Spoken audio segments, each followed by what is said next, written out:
right now on 5 on Your Side at 10. We start with breaking news. An intense all-day manhunt for a convicted sex offender is over tonight. Just about 2 hours ago, Tommy Wayne Boyd was captured in Shrewsbury. Good evening. I'm Mike Bush. And I'm Ann Allred. Tonight's capture ends a nearly 16-hour search that had several neighborhoods on high alert today.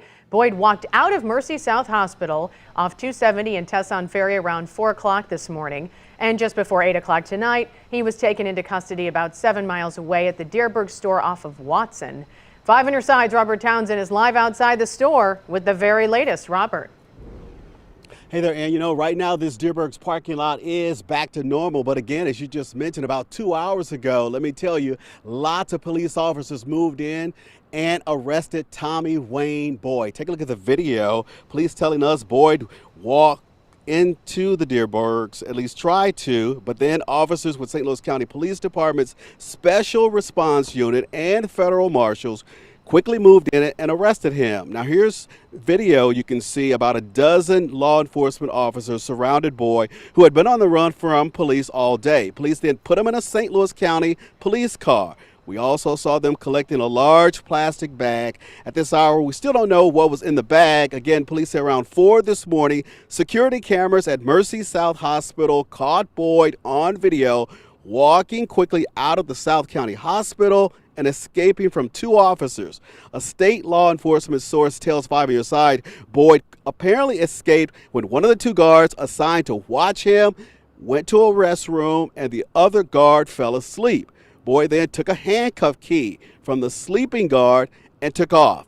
But again, he is now under arrest. Here's a reaction from a Deerberg's shopper. I'm more disgusted at the fact that it even happened to begin with than anything. I'm very happy at the fact that they did react quickly. I mean, they've had helicopters and everybody out all over everywhere. We're actually from Tower Grove. So we've seen a lot of things going in motion, but like I said, it comes down to it's very disgusting that it happened at all. Now, police arrested Boyd without any problems. The department also was very commendable, thanking the community for helping getting the word out and getting those officers here, where they tracked him down right here, again, just about 8 o'clock tonight in this store's parking lot. We're live in Shrewsbury. I'm Robert Townsend, 5 on Your Side. Spot showers and storms are hitting St. Louis tonight. Photojournalist Mark Mowry shot this video while driving on I-70 in North St. Louis County earlier tonight. It is some much-needed rain, but one storm flipped campers over north of Sparta, Illinois. So let's get the latest from Weather First Chief Meteorologist Scott Connell. And Mike, those storms are settling down tonight, but we'll take you back to about 6:45 over southern portions of St. Clair County. We were watching thunderstorms essentially merging here near Marissa, and in the Marissa area, still have about 60 customers without power. As that storm pushed down to the north of Sparta, it did create some strong winds, and Emergency Management Randolph County shared these pictures from near the shooting complex that's just north of Sparta right there. These are campers at the campground that moved or blown over. Of course, they're not usually anchored down. They're pretty lightweight, so you get the wind hitting them at the right angle and they'll flip it right over. So those pictures from Randolph County Emergency Management. No reports of any injuries in the Sparta area. The Sparta police were estimating 60 to 70 mile per hour winds. What's on the radar now? Not much. Looking down to that same area, those storms have all but died. There's a couple of little spritzes right now over Chester, Illinois. Even the storms in the Metro East diminishing. There could be some more spot storms tomorrow. We get a break on Saturday. We'll time out that weekend rain chance in a few minutes. All right, Scott. Developing tonight in Ferguson, police looking for a 7-year-old girl they say was taken by her mother who does not have custody. An endangered person advisory has been issued for Zyla Neese. She's believed to be with her mother, Tarika Turner. Police said the girl's grandmother, who has custody, allowed her to go to the store with her mother on Sunday, but they never returned. If you see them, you're asked to call 911. Just a few hours ago, prosecutors announced charges against an Affton man accused in a shootout with police. 59-year-old Carl Shuey is charged with first-degree attempted assault and armed criminal action. He remains hospitalized tonight with critical injuries. St. Louis County Police were called to his home on Rambler Drive last night for a domestic disturbance. Officers say Shuey was on the front porch and raised 2 guns at them. They exchanged gunfire. No officers were hurt. Fireworks tonight at what was supposed to be a special board meeting in the city of Pine Lawn. Some neighbors there are trying to get rid of the mayor, claiming he's not being transparent or responding to their concerns. Our Brent Solomon was the only reporter there as police had to be called to the scene. Brent. Some neighbors here say they're fed up. They've caught the attention of some of their aldermen who all gathered here tonight to begin the process of trying to remove the mayor. But that never happened, and here's why. What is the meeting about? This ain't no meeting. An explosive start to what was supposed to be a special meeting in Pine Lawn Thursday. You trying to start?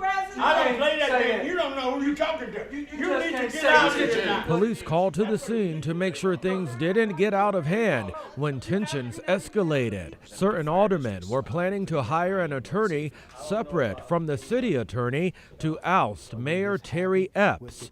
But when they tried to go into executive session, the city attorney told them this meeting does not follow protocol. It wasn't posted and advertised for 24 hours. He is not representing us. He's representing the mayor. This is another tactic to try to keep us from meeting and doing what we need to do. We're not going to go back and forth like this. Neighbors say they want more transparency He doesn't give us invoices on anything. and improved city services. We got trees hanging on wires. They will not come and cut it. They say a city audit hasn't been conducted in years, leading them to question the state of the city's finances. We're here because we don't like the confusion. We want to go forth and get this city where it needs to be. The city is doing great under my leadership. We're working hard to keep the city going and doing good. We're trying to take care of the residents, and my fight to continue to improve our community is going to keep going. You know, I don't have time to focus on the negativity that goes on. My focus is on building and uplifting this community.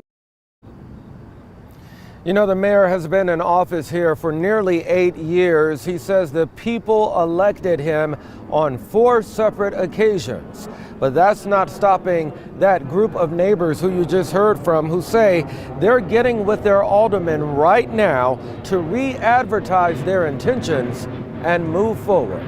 And Tonight, police are searching for the person who drove off in a St. Louis City ambulance from St. Mary's Hospital in Richmond Heights. This happened around 5 this morning. Investigators say crews with Medic 26 were admitting a patient into the hospital when a recently discharged patient hopped into the ambulance and drove off.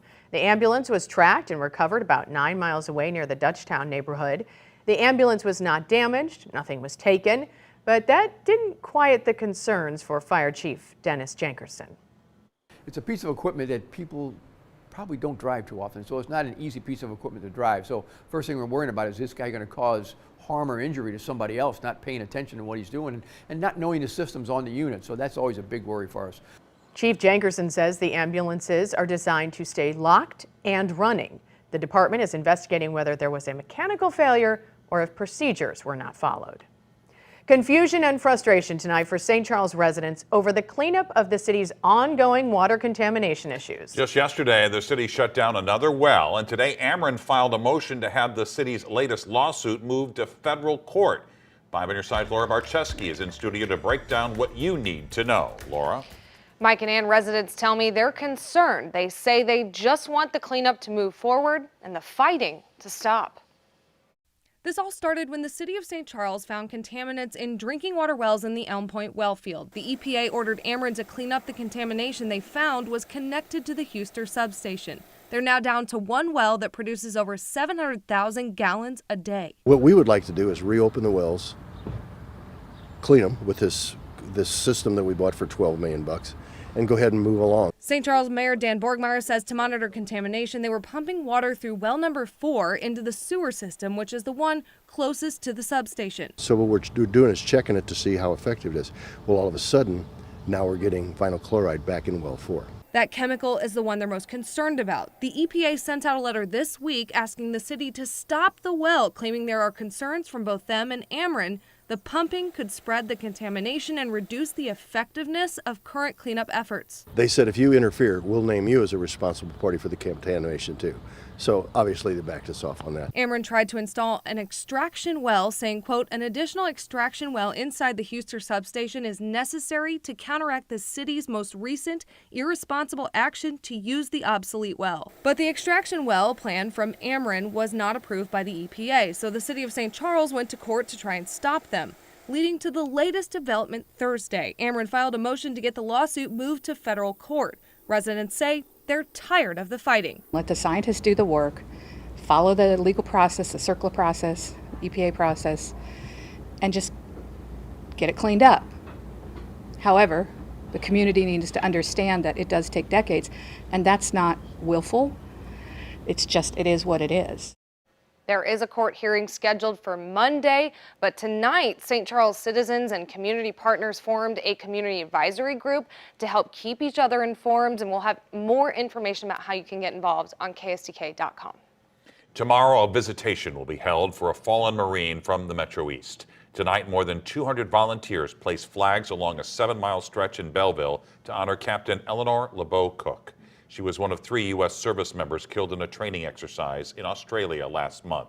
Tomorrow's visitation is from 3 until 7 at George Renner and Sons Funeral Home in Belleville. The funeral is Saturday at 10:30 a.m. at St. Peter's Cathedral Catholic Church in Belleville.